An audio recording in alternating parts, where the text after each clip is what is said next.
Hi, I'm Anne-Louise and welcome to the Non-Essential Project.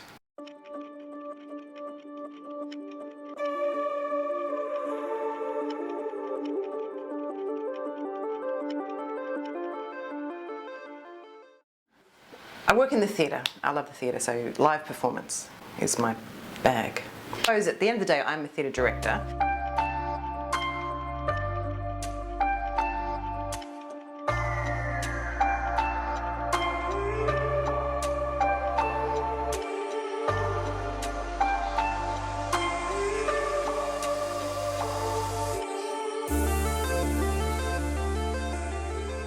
I've done quite a few other things in the space, like these days I also work as a writer and a dramaturg. For a while there I was an actor. And how long have you been creative, like doing this kind of work? In theatre I suppose it always starts at school, doesn't it? We catch the bug then. I first went to drama classes when I was much younger, and I think it was a way of building confidence. I think my mum sent me along to help me with my confidence, and I think it hit then because I remember my friend Jenny got the lead role and I didn't, and we were leaving town, because my dad was in the Air Force, and so we were leaving, and so the drama teacher at the time said, oh, I was going to give you the lead role in the next one, which was very easy for her to say knowing I was leaving. It was that feeling of like, you want the thing, you want that thing, must have been the beginning of it, I think. How did you learn your craft? So what is your training been?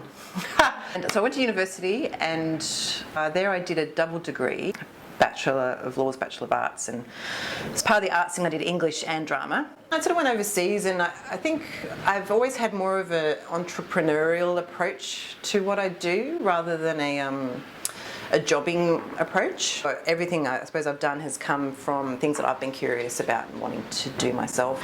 So when I went to the UK, I worked for a long time in sort of arts admin and producing, started making cabarets and things like that over there. And so yeah, lots of diverse things actually, all feeding into I suppose where I am now.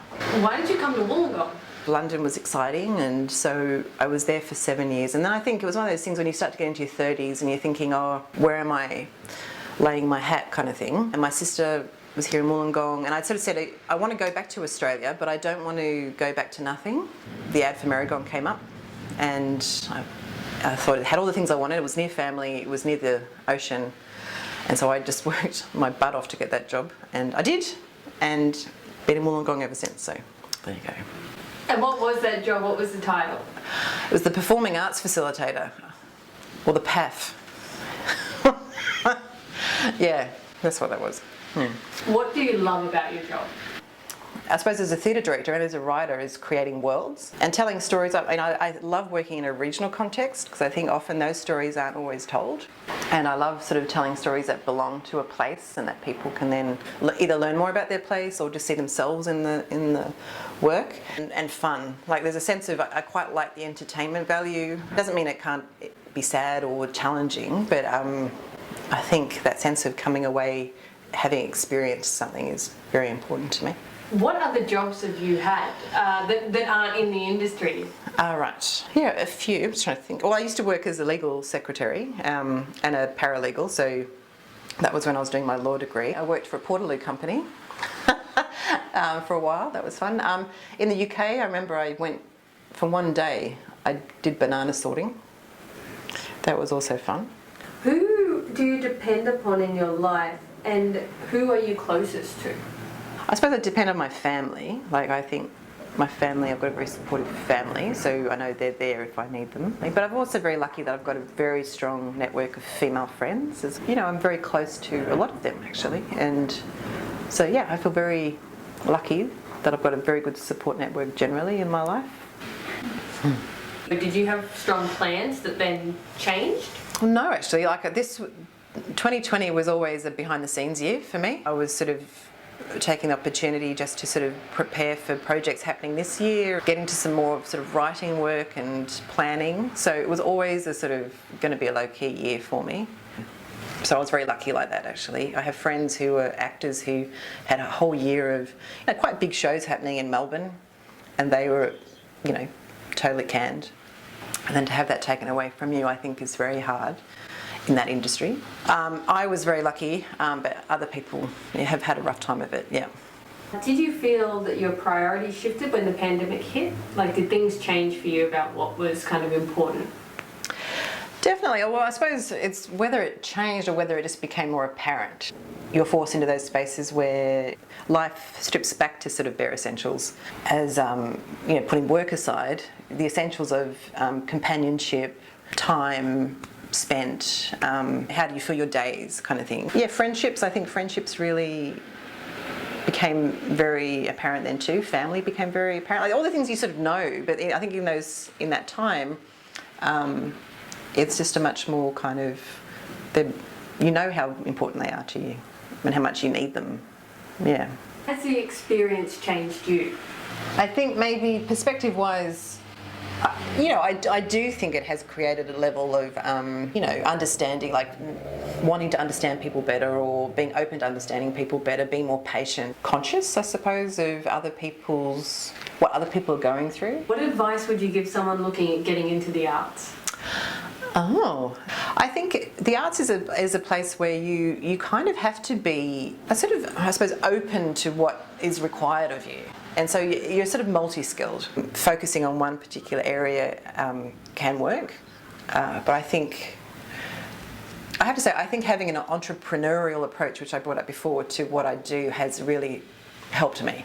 Being open to what the business can ask of you and what you can bring to it would be good advice. This is a little bit fun. It's a word association game, so I just want you to say the first thing that pops into your head. Okay. You ready? All right. Pandemic. COVID. Essential. Home. Lockdown. Time. Isolation. Me. Community. Friends. Music. Love it. Chores. Oh, don't love them. Green. Grass. Important. Work. Very good. Well, it's been great chatting. Well, I hope you've enjoyed being in my little nook. Yes, so I've just got to get back to it. Very busy artist being creative. So, goodbye.